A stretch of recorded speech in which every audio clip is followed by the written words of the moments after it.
L'appello alla mobilitazione entra nelle aule universitarie. Nel Dipartimento di Psicologia i manifestanti interrompono la lezione e prendono la parola per invitare gli studenti ad unirsi alla protesta in solidarietà degli equipaggi della Global Sumud Flottiglia bloccati da Israele. Gli universitari contro il genocidio e i crimini israeliani!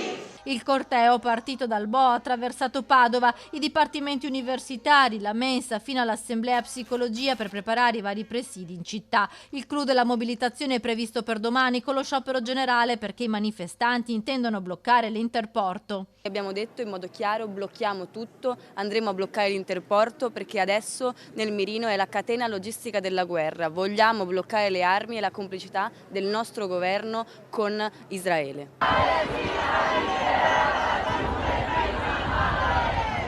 Ieri sera, non appena si era diffusa la notizia del blocco della flottiglia, la mobilitazione lanciata sui social ha chiamato in piazza centinaia e centinaia di studenti che hanno bloccato l'incrocio della Stanga. Questa invece è stata una giornata di agitazione nelle scuole, occupato il liceo artistico Modigliani e prosegue l'occupazione di molti dipartimenti universitari per chiedere all'Ateneo un'assemblea generale. Vogliamo che la nostra università prenda una posizione seria innanzitutto sul genocidio e che smetta di essere complice rescindendo tutti gli accordi con enti e università israeliane e aziende belliche. Infatti noi abbiamo chiesto all'università un'assemblea d'Ateneo che è appunto uno strumento in cui la governance stessa dell'università partecipa. A Padova, come in altre città d'Italia, cresce la tensione e la mobilitazione sta coinvolgendo non solo le scuole, ma anche i sindacati, con varie sigle di lavoratori che sempre in occasione dello sciopero parteciperanno ad un altro corteo previsto per domani alle 18.